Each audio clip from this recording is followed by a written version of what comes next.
সুপ্রিয় শিক্ষার্থীবৃন্দ, আসসালামু আলাইকুম। কেমন আছো সবাই? আশা করছি ভালো আছো। আমি আজকে তোমাদের সাথে শুধুমাত্র 20 মিনিট সময় নিয়ে থাকব। এই 20 মিনিট সময়ে আমি তোমাদেরকে পদার্থবিজ্ঞান বিষয় থেকে 3য় অধ্যায় নিয়ে আলোচনা করব। আসলে এই সময়ে আমরা একটা স্লাইড দেখি। স্লাইডে কি দেখতে পাচ্ছ? একজন সাইকেল আরোহী সাইকেল চালিয়ে যাচ্ছে। তোমরা নিজেরাও সাইকেল চালাও। সাইকেল চালাতে কি করো? প্যাডেলে তোমাদের পা দিয়ে বল প্রয়োগ করো। আর আজকে আমি তোমাদেরকে এই বল নিয়েই পড়ব। তোমরা এর আগে 2য় অধ্যায়ে গতি সম্পর্কে পড়েছো। গতি থেকে সরণ, ত্বরণ, বেগ, দ্রুতি এই জিনিসগুলি নিয়ে খুব ভালোভাবে নিশ্চয়ই আয়ত্তে এনেছো। সেই সাথে গতির সমীকরণগুলিও নিশ্চয়ই মনে আছে। এই গতিকে কিভাবে বৃদ্ধি করা যায় বা গতির দিক কিভাবে পরিবর্তন করতে হয় সেই জায়গাটায় আমরা আজকে এই অধ্যায়ে আলোচনা করব। অর্থাৎ বল প্রয়োগেই এই গতির দিক পরিবর্তন বা বৃদ্ধি বা হ্রাস পায়। এবং এই অধ্যায়টা যদি ভালো করে পড়ো তাহলে আমরা এই অধ্যায় থেকে আমরা এই অংশটুকু থেকে আমরা জানতে পারবো জড়তা কি, অর্থাৎ জড়তা সম্পর্কে তোমরা বলতে পারবে। সেই সাথে বলের গুণগত ধারণা, নিউটনের গতির প্রথম সূত্র ব্যবহার করে ব্যাখ্যা করতে পারবে, মৌলিক বলের প্রকৃতি ব্যাখ্যা করতে পারবে এবং সাম্য ও অসাম্য বলের প্রভাবও ব্যাখ্যা করতে পারবে। এবার আসো আমরা আরেকটা চিত্র দেখি। এখানে কি একজনকে দেখতে পাচ্ছ যে বলকে কিক মারছে এবং বলটা তার সামনে যখন স্থির থাকছে, কিক মারার পরেই বলটা গতিপ্রাপ্ত হচ্ছে। তার মানে বল প্রয়োগ করার পরেই বলটা গতিপ্রাপ্ত হচ্ছে। আবার দেখো, একজন ফুটবলার তার বলে কিক মেরেছে, তাতে বলটা প্রথমে গতিপ্রাপ্ত হলেও গোল বারে যাওয়ার পরে সে আস্তে আস্তে তার গতি থেমে গেছে এবং বলটা স্থির হয়ে গেছে। এখান থেকে আমরা বলের সংজ্ঞাটা আমরা নিউটনের গতির প্রথম সূত্রটা আমরা বলতে পারবো। নিউটনের প্রথম সূত্রটা আমাদের ছিল যে বল প্রয়োগ না করলে স্থির বস্তু স্থির থাকবে এবং সমবেগে চলতে থাকা বস্তু সমবেগে চলতে থাকবে। কিন্তু আমরা যা দেখলাম যে একজন ফুটবলার বলকে কিক মারার আগ পর্যন্ত বলটা কিন্তু স্থিরই ছিল। অর্থাৎ স্থির বস্তু বল প্রয়োগ করার আগ পর্যন্ত স্থির থাকে। এটা তুমি তোমার ঘরে তোমার টেবিল, তোমার বই ইত্যাদি নিয়ে বস্তু নিয়েও তোমরা দেখতে পাচ্ছ যে যদি তুমি বল প্রয়োগ না করো তাহলে বস্তুগুলি স্থিরই থেকে যাচ্ছে। কিন্তু তার পরের অংশটুকু সমবেগে চলতে থাকা, এখানে নিশ্চয়ই একটু খটোমটো লাগছে। কারণ ফুটবলার যখন বলে কিক মারলো, বলটা গোল বারে গিয়ে থেমে গেল, কিন্তু তার তো উচিত ছিল বলটা সমবেগে চলতেই থাকা, তাই না? কিন্তু আমরা এটা সাধারণ সেন্স থেকে বুঝতে পারি যে সে যখন বলে কিক মারে সে বাতাস আছে, বাতাসেরও কিন্তু একটা বাধা আছে। তাছাড়া আমাদের পৃথিবী আছে, যে পৃথিবীকে জানোই সবসময় সে তার নিজের দিকে টানে, সেই বলটাকে তাকে উপেক্ষা করতে পারে নাই। এই সমস্ত নানান রকম পারিপার্শ্বিক কারণে বলটা আস্তে আস্তে স্থির হয়ে গেছে। তাহলে এবং এই সমস্ত বিষয় তোমরা এর পরবর্তীতে আরো ক্লিয়ারভাবে জানতে পারবে। এবার আসো আরেকটা ছবি দেখি স্লাইডে। এখানে কি দেখতে পাচ্ছ? যে একটা চলন্ত গাড়ির উপর একটা পুতুল, এবং সেই গাড়িটা যখন যাচ্ছে তখন তার সামনে যখন একটা বাধা পেয়েছে তখন গাড়িটা থেমে গেল, পুতুলটা কিন্তু সামনে পড়ে গেল, তাই না? কেন? পুতুলটা তো যেহেতু গাড়ি থেমে গেছে, তার উপরে থাকা পুতুলটার থেমে যাওয়া উচিত ছিল, কিন্তু পুতুলটা ঠিকই সামনে চলে গেছে এবং সে পড়ে গেল। এ থেকে আমরা একটা জিনিস বুঝতে পারছি যে বস্তু যে অবস্থায় আছে সে অবস্থায় থাকার একটা প্রবণতা থাকে। যেহেতু গাড়ির থেকে পুতুলটা আলাদা সেটআপে ছিল, প্রথমে সে গাড়ির সাথে গতিশীল ছিল, সেই জন্য যখন হঠাৎ করে গাড়িটা থেমে গেল পুতুলটা থেমে থাকতে পারেনি, সে সামনে পড়ে গেছে। এখান থেকে আমরা যে বস্তুর যে বৈশিষ্ট্যটা জানতে পারি, এই বৈশিষ্ট্যকে বলে জড়তা। আমরা পড়ছি বল, আমরা এখান থেকে যেটা বুঝতে পারছি সেটাকে বলে জড়তা। অর্থাৎ যে বৈশিষ্ট্যের জন্য স্থির বস্তু স্থির, আবার গতিশীল বস্তু গতিশীল থাকতে চায়, বস্তু সেই বৈশিষ্ট্যকে বলে জড়তা। জড়তা আসলে বস্তুর ভর, ভরকেই আমরা জড়তা বলি। ভরের পরিমাপটাই হচ্ছে জড়তা। যেহেতু আমরা জড়তা বোঝাতে গিয়ে আমরা দুই রকমের কথা বলেছি, যে স্থির বস্তু স্থির অথবা গতিশীল বস্তু গতিশীল থাকার যে প্রবণতা, তার জন্যই আমরা বলতে পারি, স্লাইডে দেখো, জড়তা দুই রকমের জড়তা হয়। একটা হচ্ছে স্থির জড়তা, আরেকটা হচ্ছে গতিশীল জড়তা।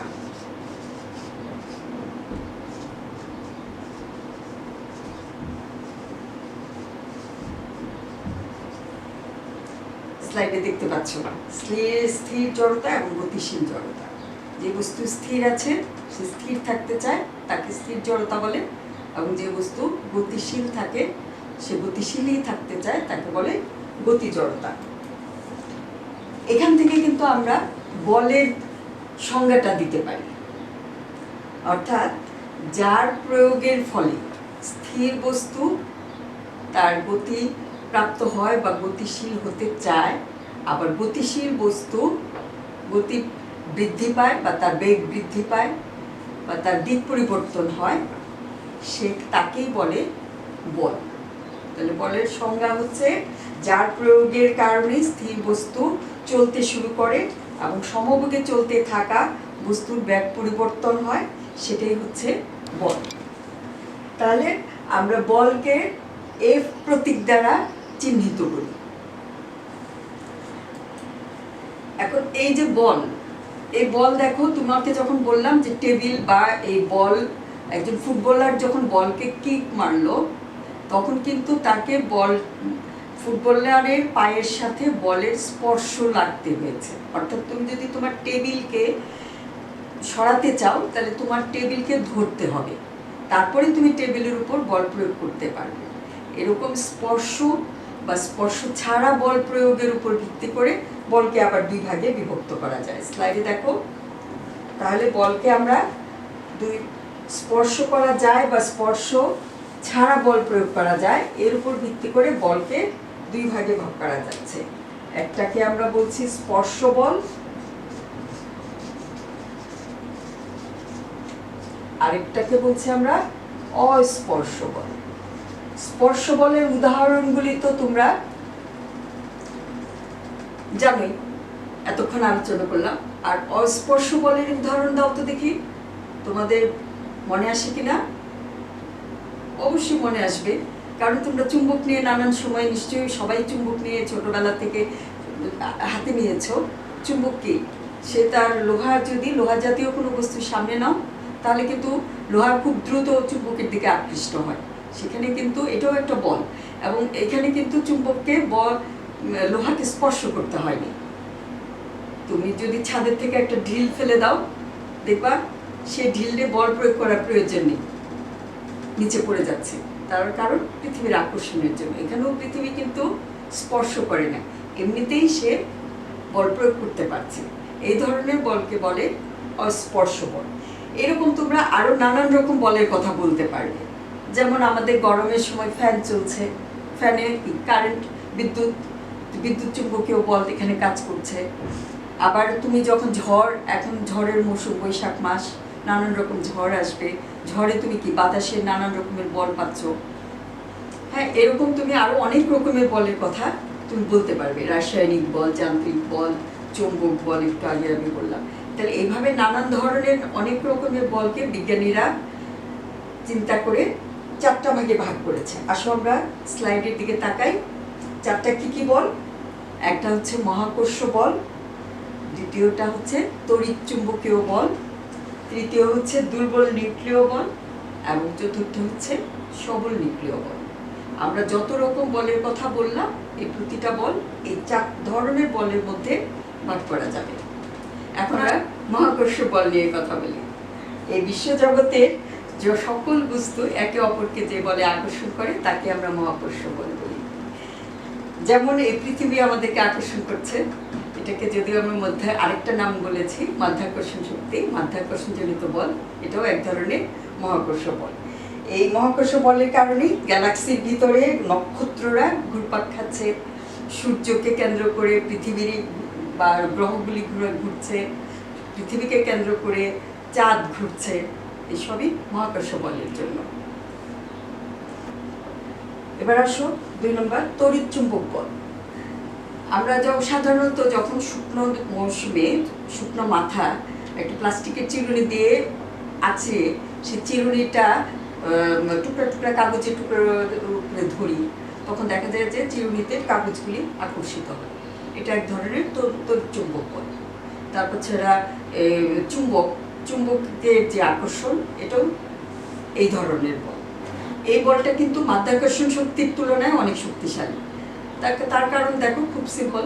এই মাধ্যাকর্ষণ কাগজের টুকরাগুলিকে সমস্ত শক্তি দিয়ে তার নিজের দিকে আকর্ষণ করে রাখলেও যখন আমরা চিরুনিটা মাথায় আঁচড়িয়ে যে কাগজের টুকরার উপর ধরি, তখন কাগজগুলি কিন্তু মাধ্যাকর্ষণ শক্তি ভেদ করেই চিরুনির কাছে চলে আসে।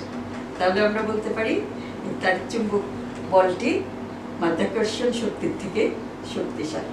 এবার আসুন দুর্বল নিউক্লিয় বল। এটা যদিও দুর্বল নিউক্লিয় বল বলছি, কিন্তু এটা মহাকর্ষ বল এবং তড়িৎ চুম্বকীয় বলের চেয়ে কিন্তু শক্তিশালী। এই মহাকর্ষ বল এবং তড়িৎ চুম্বকীয় বল এরা যে কোনো দূরত্বে কাজ করতে পারে, কিন্তু এই দুর্বল নিউক্লিয় বল শুধুমাত্র 10⁻⁻18 দূরত্ব থেকে একে অপরের সাথে কাজ করতে পারে। সাধারণত তেজস্ক্রিয় যে নিউক্লিয়াস, সেখান থেকে যে বিটা রশ্মির নির্গমন হয়, সেটা এই দুর্বল নিউক্লিয়াস বলের থেকে জন্মই হয়। এবং আমাদের চতুর্থ বলটা হচ্ছে সবল নিউক্লিয় বল। সবল নিউক্লিয় বল। এই যে সৃষ্টি জগতে যত রকম বলের কথা আমরা আলোচনা করলাম, যত সব বলকে আমরা এই 4টা অংশে ভাগ করে নিয়েছি, এই সমস্ত বলের মধ্যে সবল নিউক্লিয় বল হচ্ছে সবচেয়ে বেশি শক্তিশালী। যদিও এদেরও কাজ করে মাত্র 10⁻⁻15 মিটার দূরত্বের মধ্যে। এই বলটাও শুধুমাত্র এই 10⁻⁻15 মিটার দূরত্বের মধ্যে তারা ক্রিয়া করে।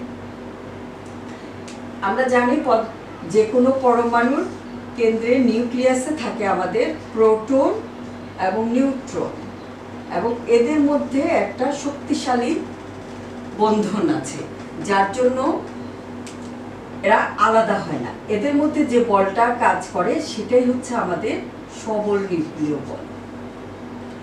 এখন কোনো কারণে যদি এই নিউক্লিয়াসকে ভেঙে ছোট করা যায় বা ভাঙা যায়, বা 2টা নিউক্লিয়াস একসাথে জোড়া লাগানো হয়, তখন তার মধ্য থেকে যে পরিমাণ বল নির্গত হয় বা পাওয়া যায়, সেটার পরিমাণ অনেক শক্তিশালী থাকে।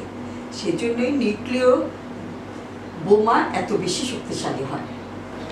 বলকে আবার আমরা আরও 2 রকমভাবে আমরা বিভক্ত করতে পারি বা ব্যাখ্যা করতে পারি। সেটা হচ্ছে সাম্য বল এবং অসাম্য বল।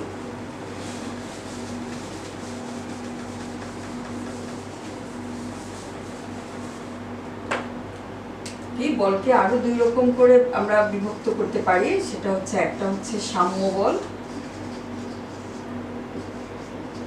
আরেকটা হচ্ছে অসাম্য বল।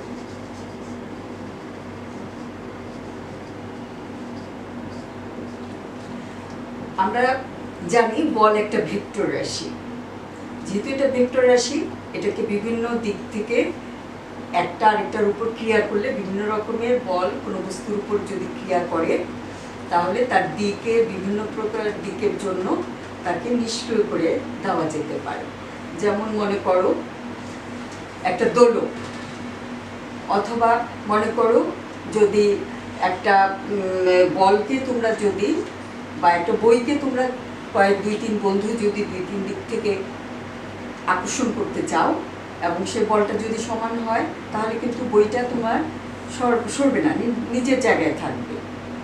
আবার যেমন মনে করো দড়ি, তোমরা স্পোর্টসে মজার খেলাটা অনেক সময় খেয়াল করেছো, দড়ি টানাটানি। সেখানে দুই পক্ষ একটা দড়িতে দুই পক্ষে দড়ি নিয়ে টানাটানি করে, এবং যতক্ষণ দুই পক্ষের বল সমান থাকে দড়ির উপরে, ততক্ষণ কিন্তু দড়ির অবস্থান পরিবর্তন হয় না। এবং ওই যে যখন অবস্থার পরিবর্তন হয় না, সেই সময়টাকে আমরা বলবো সাম্য বল। কিন্তু যখনই কোনো এক পক্ষের দড়ির উপরে টানটা বেশি হয়ে যায়, তখনই অপর পক্ষ হেরে যায় এবং দড়ি স্থান পরিবর্তন করে, ওইটাকেই আমরা বলবো অসাম্য বল। এটা আমাদের জীবনে অনেক গুরুত্বপূর্ণ ভূমিকা রাখে। আমরা সরল দোলক যদি ঝুলাই, তাহলে আমরা দেখব দোলকটা যখন স্থির হয়ে থাকে সেটা তখন সাম্য বল। কিন্তু দোলকটাকে যদি এক পাশে নিয়ে আমরা ছেড়ে দিই, তাহলে তার সাম্যতা নষ্ট হয় এবং সে দুলতে থাকে দুই পাশে। এরকম আমরা নানান রকমের সাম্য বা অসাম্য বলের উদাহরণ আমরা পাব। আজকে আমরা এই পর্যন্তই। এই বলগুলি, কত রকমের বল আছে এবং প্রতিটা বলের আলাদা আলাদা জায়গাগুলি যদি আমরা নিজেরা ভালো করে বুঝতে পারি এবং চিহ্নিত করতে পারি, তাহলে আশা করব এর পরবর্তী অংশ এবং নিউটনের গতির পরের সূত্রগুলি আমরা ভালোভাবে বুঝতে পারব। আজকে এই পর্যন্তই। তোমরা একটা ছোট্ট বাড়ির কাজ নিয়ে নাও, দেখি সেটা তোমরা তোমাদের ঘরে বসে নিজেরা করতে পারো কিনা। আমরা শুরুতে একটা ছবি দেখেছিলাম, একজন সাইকেল আরোহী তার সাইকেলটা চালাচ্ছে। আর সেখান থেকে আমরা প্রশ্নগুলি নেই। প্রকৃতিতে বল কয়টি? তোমরা খাতায় কিন্তু প্রশ্নগুলি উঠিয়ে নিবে। প্রকৃতিতে আমরা কত ধরনের বল পাই? আর মানুষ কেন নিজেদের ওজন অনুভব করে? 2 নম্বর প্রশ্ন। আর 3 নম্বর প্রশ্ন হচ্ছে, এই যে সাইকেল আরোহী সাইকেল চালাচ্ছে, সে যদি তার প্যাডেলে বল প্রয়োগ বন্ধ করে দেয়, তাহলে কি ঘটবে? নিউটনের গতির প্রথম সূত্র অনুযায়ী এই ব্যাপারটা ব্যাখ্যা করো। এবং 4 নম্বর প্রশ্ন, ঘ নম্বরে, যদি ওই উদ্দীপকর চলন্ত সাইকেলটা যদি হঠাৎ করে যদি সামনে কোনো গাছের গুড়ির সাথে বাধা প্রাপ্ত হয়, তাহলে সেই ক্ষেত্রে কি হবে? তার অবস্থা ব্যাখ্যা করো। আশা করছি বইয়ের সাহায্য নিয়ে তোমরা প্রশ্নগুলি সুন্দর করে গুছিয়ে খাতায় লিখে নিতে পারবে, খাতায় লিখে রাখবে, এবং আমাদের যখন আবার আমরা বিদ্যালয়ে যাব, শ্রেণীকক্ষে তোমরা তোমাদের সেই প্রশ্নর যে উত্তরটা তোমরা খাতায় লিখে নিয়েছো সেটা আবার আমাকে দেখাবে। আমরা তখন আবার আলোচনা করব যে সেটা আমরা আরো সুন্দর করে কিভাবে লিখতে পারি বা কতটা সুন্দর তোমার হয়েছে। এই পর্যন্ত তোমরা ভালো থাকো। আল্লাহ হাফেজ।